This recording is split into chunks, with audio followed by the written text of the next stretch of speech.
This weekend on the original Rochester Press Box. I'm Dan Faith for the Vision High School Sports Beat, and I'm going to tell you why John Carlos Stanton has 325 million reasons to be thankful. And I'm John DeTillion. I'm thankful that I've rooted for a team that's had great Hall of Fame quarterbacking for the last 22 years. In fact, the team I root for has the best quarterback in the league. And I'm Mike Catalana. I'll tell you why not a single person's ever bought a ticket to see this guy play. And I'm Bill Pucko with Kentucky basketball. If you can't beat him, and you can't, why not join him? Join us all this weekend at the original Rochester Press Box.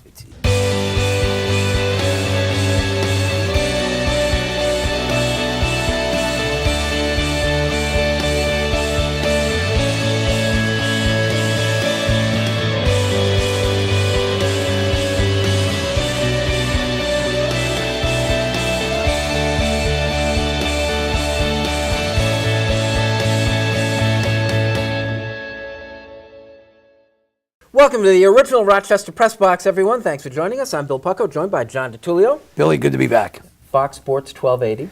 Wow, I'm so How proud about of that? you. So proud of you, 13 Billy. Wham News Sports Director Mike Catalana. And Fox Rochester. And Fox Rochester.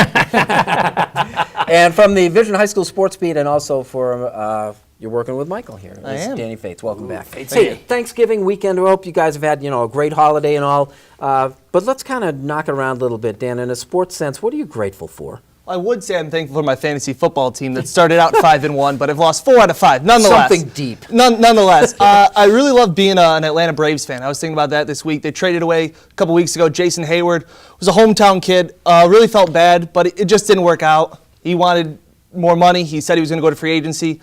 We bring in Shelby Miller. The other side is that my dad's a diehard St. Louis Cardinals fan. So I'll still get to root for Jason Hayward as he plays for my father's St. Louis Cardinals. Aren't you supposed to adopt your father's team? Isn't that the thankful thing? That's what it's supposed to be. We had a chance to go to St. Louis this year and watch a 3-game set with Atlanta and St. Louis, and it was a blast. But I grew up watching the Braves on TBS and stuck with them. A victim. John. Number one, I'm thankful I'm Italian because we're having lasagna on Thanksgiving. So number two, I am thankful for Penn State being eligible for a bowl game. The biggest scandal that ever rocked the college sports world. What Penn State has endured, whether you're fair or not fair, anyway, all I know is Penn State's going to be playing in a bowl game for the first time since 2011. I'm thankful one day we'll have the truth. And that's all I've ever wanted was the truth, what happened during that time that Jerry Sandusky raped those boys. But I am thankful that the Penn State community stuck together. I'm thankful for Bill O'Brien coming in, James Franklin, and I'm more thankful for the kids who stuck with the program, the 49 players that stuck with that program, and now those seniors will be sent off the right way, going to a bowl game. So many years down the road with this whole thing, and it was such a huge story. It affected everybody. Still affected by it. Do you think anything differently than you did when the thing initially hit you between the eyes? Yeah, I thought, well, the one thing I said at the time, I don't know why the Board of Trustees needed to fire Joe Paterno that night. They could have suspended him. That's the one thing when you look back. If you could do it all over, you don't fire him over the phone. Number one, you let him talk.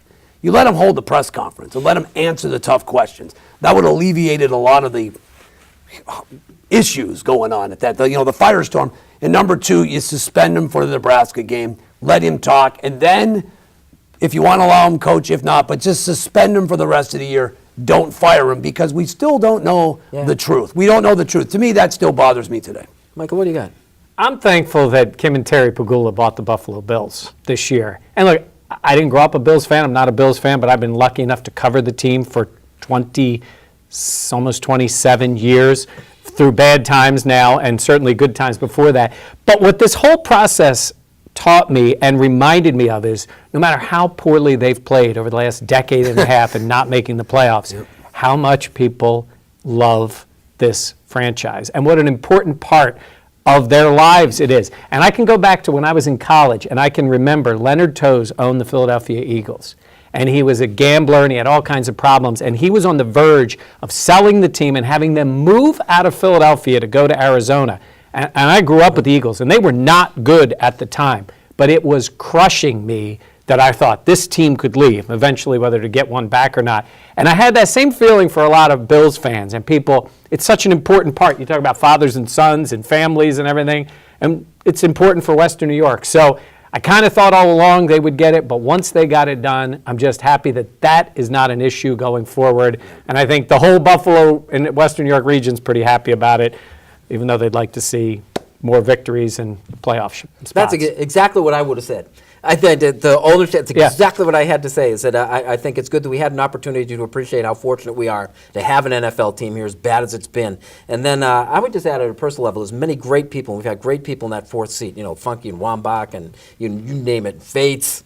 I'm grateful that the sports community here in Rochester has a chance on a regular basis to hear you and you. I think they're the two most influential and powerful voices of sports in Rochester on a regular basis talk about these things. John, he said it just like we wrote it. That was pretty good. Yeah, I left out a few things. That's okay. But, We'll talk about the Sammy Watkins trade when the original Rochester Press Box continues.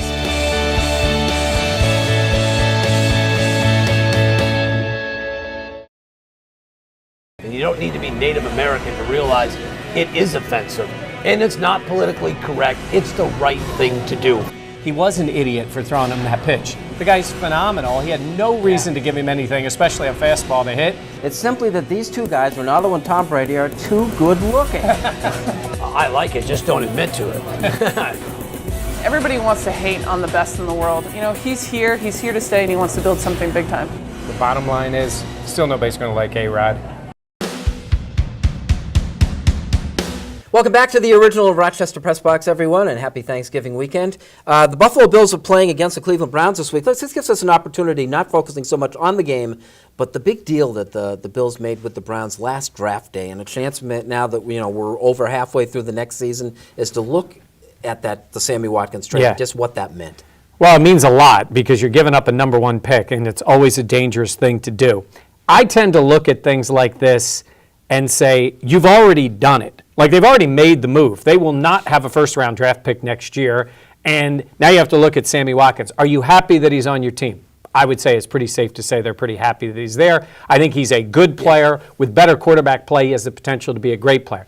You gave up a ton to get him, an absolute ton, and you maybe gave up the chance again to be drafting another quarterback. All that being said, if you're not taking a quarterback in that first round, the one thing you can do now with the Pagulas in ownership is buy your way back in, as in go sign a free agent to replace who would have been your first-round draft pick at another position, an offensive tackle, a linebacker, whatever it happens to be, a top cornerback, whatever it happens to be. You want to spend your way out of it and say, we gave up that pick and we lost out on a guy, then go buy somebody and bring him in and put him in his place. That's the only thing I would say. That saves a lot of face, because let's face it, if this season goes the way we think it could go, they could have been drafting that quarterback this year, right? Because it's a pretty good quarterback draft class.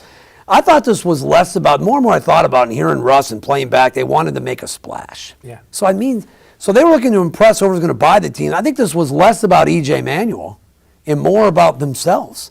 We're players to impress whoever's going to buy the team, and I think that's wrong. Although I love Sammy Watkins, Mike's right. And the night they made the pick, I was on board. But now when you find out the reason or reasons why, you've got to question. Hindsight, with the benefit, is always 20/20. But Sammy Watkins, great player. But if I would have told you can get Odell Beckham at 8 Exactly. and keep your first-round pick, you signing up for that? Exactly. I think I could sign That's up what I for look Odell at. Beckham. Because I thought when they made the trade, I went there and I saw you guys at the Stone Yard, and I went, wow, the Bills just went all in on E.J. Manuel. They were going to put the weapons around him to give him to succeed. And now it looks like E.J.'s taking the step back, even though Sammy has elevated the team offensively. Yeah. I mean, they have that Pro Bowl tight end, Scott Chandler. They've got all the weapons around him. But I just look at it, and you look at this receiving corps, Mike Evans, Odell Beckham Jr. You could have gotten one of those Kelvin guys. Benjamin late in the first round. All these guys that were there. Good Did play. we know that at the time? I mean, I think now it's You knew easy to you say. knew it was a good wide receiver Well, they class. thought the Giants reached with Beckham. We thought he'd go about 16, 17, but the Mike Evans went right before the Bills would have. He went at 7 to Tampa Bay. To me, he was the second best, maybe, player in the top 10. Yeah. He was that letting good, all those Mike other Evans. people affect the way you think about Watkins. Watkins is Watkins. It is what we thought we were going to get. Look at the plus. Yeah. He's good. So it could be the same thing, and you'd be sitting there looking and saying, this guy can't play, and you gave up basically 2 number ones for him. The other part about it is whoever's playing quarterback next year, whether it's EJ, whether it's Orton, whether it's somebody else, is going to get the benefit of that guy on the team. That's the way I kind of look at it. Like the EJ draft, depending on how you look at it, you say, wow, you picked him there. But on the plus side, you traded back, you got an extra pick, and you got Kiko Alonso who will be back next year. So sometimes you get the benefit of it.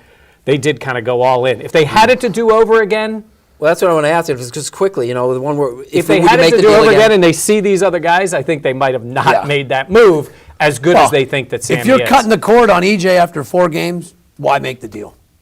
I don't make the deal. And also, I mean, we thought they were a playoff team, right? No. We all saw the talent, that this team's going to do it. So if you were going to give up that first-round pick that was 16 through 20, wasn't going to hurt. But if it's another top 5 pick that you're giving up, that stings. And hey, hats off to the Browns. They've made a lot of moves, got a lot of picks, and it's starting to do better for them. You're starting to see that franchise is coming back to life. Like it or not, with the Distillery, when the original Rochester Press Box continues.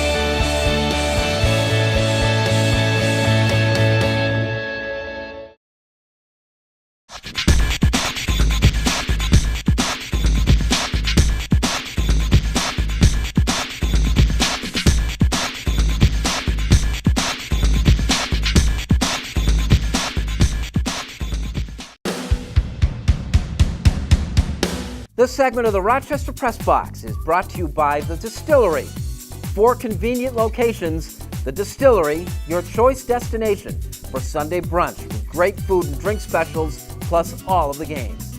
The Distillery, a Best of Rochester award winner. Tap into good times at The Distillery. Welcome back to the original Rochester Press Box. This portion of the Press Box brought to you by our friends at the 4 locations of the Distillery. Stop in there for brunch prior to your NFL weekend on Sunday. It's a tremendous, tremendous menu. Yeah.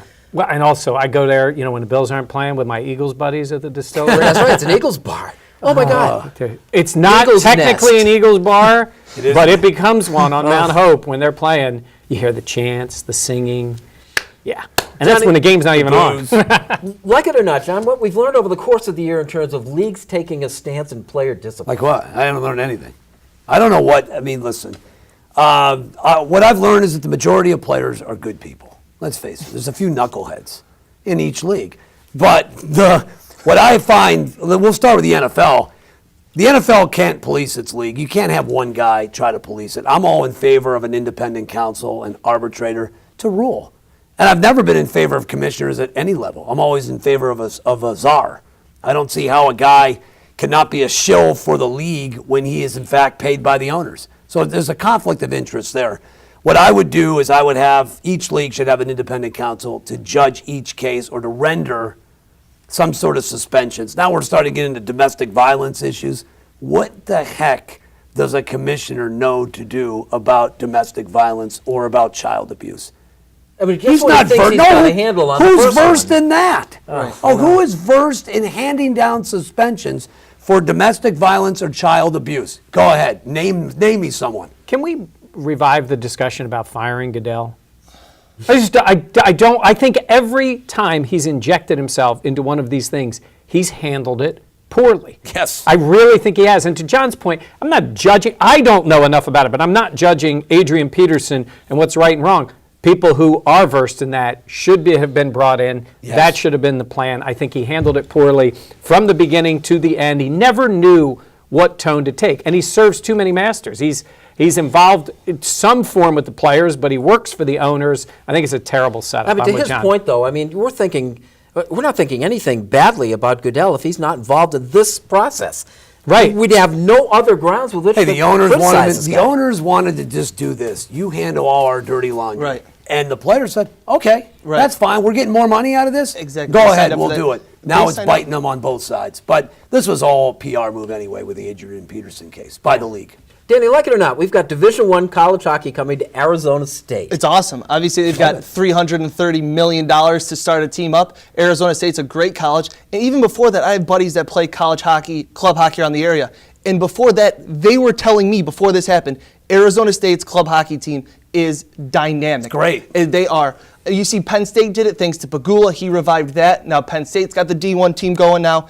Great for the school, great for hockey. Who knows how long the Coyotes are going to be out there in Phoenix. So you're still going to have big-time D1 hockey. They do a great job for it. Arizona State will be great. They've already got the core guys. I'm not saying they're going to be NHLers, but they're on their way. Got any eligibility left? I'm all done. By the way, there's only 60 I'm all done. How about this? There's only 60 schools playing Division I hockey. Yeah. That's not a whole lot of schools No. playing hockey right now.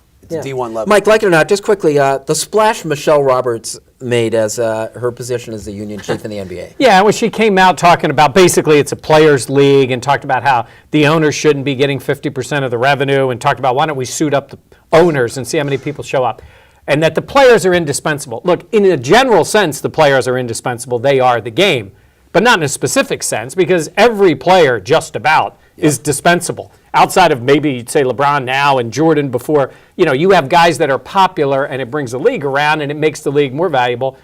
But you're not playing the games without the owners and the guys with the money and having the arenas. So go ahead. You want to start your own league and try to compete with the NBA? Yeah. Go right ahead and try to do it. I thought it was incredibly self-serving, typical from somebody from her side. I know she's a bright person who has done very well in her own right, but I think look, owners need to make certain concessions, but to degrade the owners because they're trying to make 50% of the split, I think is silly, and it gives the players too much run. Unfinished business when we return.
Welcome back, and thanks for joining us in the original Rochester Press Box. It's time for Unfinished Business, and John's going to talk about the NFL's second-best quarterback. Well, we opened the show with what you're thankful for, and I'm going to close it with what I'm thankful for. I've been a Packer fan since I've been 6 years old. I've watched the likes of Scott Hunter, John Hadle, David Whiters, Lynn Dickey, Nice. Randy Wright, Jim Zorn, Anthony Dilwig, Don Mikowski, Mike Tomczak. It's been garbage after garbage until Brett Favre showed up in '92. 22 years later, they have another Hall of Fame quarterback, or soon-to-be Hall of Fame quarterback, in Aaron Rodgers. That's what I am thankful for. Rodgers is the best quarterback in the NFL. And to his credit, when he replaced Favre in 2008, if anybody was thrown into a more difficult situation, let me know. He replaces an icon. Losing season 6 and 10, every year since, he's been to the playoffs, and he's handled it every step of the way with class. He is the best quarterback in football, and when it's all said and done, he may be the best quarterback that ever played for the Green Bay Packers, and that includes Bart Starr and my hero, Favre. That's something for you to say, man. Yeah, listen, I'm in therapy right now, but I'm coming around. I'm coming around that Rodgers may be better than Brett Favre when it's all said and Just done. a quick addendum to that. I always say, why couldn't that have been us? So we have two quarterbacks going back-to-back playing in Buffalo. But aren't we more thankful that we had at least the one, that Jim Kelly was here for the stretch that he had, even though we haven't been able to find a replacement for him yet? Well, that's better than a lot of franchises Yeah. have been, to have a guy like that. The Packers went 22 years between Bart Starr and Brett Favre. So if the Bills find the next Jim Kelly, that'll be in 2018. Wait, Yeah, it might be about 1996? right, yeah. 2000, so you're only a few years away. Now, All right. all his love is true and all. Mike? but I'll still take your guy in a neutral site No. or on the road. Stop. Right now, stop, Mike. I would take Brady. It's for a later date. Super Bowl, Danny, what do you got? Arizona, that's when it's going to happen. Oh, Billy, you're jealous. Oh, baseball fans, I'm sure, are very thankful for a big contract going to somebody that's not in pinstripes.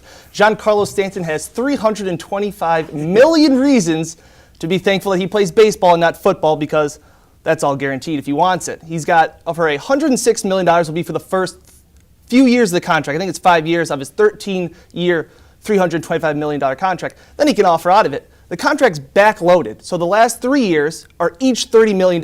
So it works out well for the Marlins as well. So Giancarlo Stanton can, in a sense, opt out after a while and go get more money if it's possible. He's only 25 years old. This guy has a ceiling similar to Yasiel Puig that is just keeps on growing. I'll throw Puig in there. He just keeps getting better and better. And it's so great. Obviously, these big contracts are going to baseball players, but it's funny knowing that that's all guaranteed. Steven Drew, a middle-of-the-road infielder, last year made more money than Andrew Luck.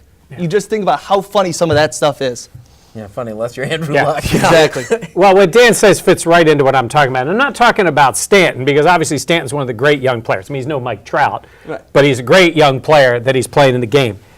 The same day, Russell Martin reportedly had agreed to a deal with $82 million guaranteed from the Toronto Blue Jays. And you mentioned a guy like Andrew Luck, and that's great. Andrew Luck's a relatively young guy in the league.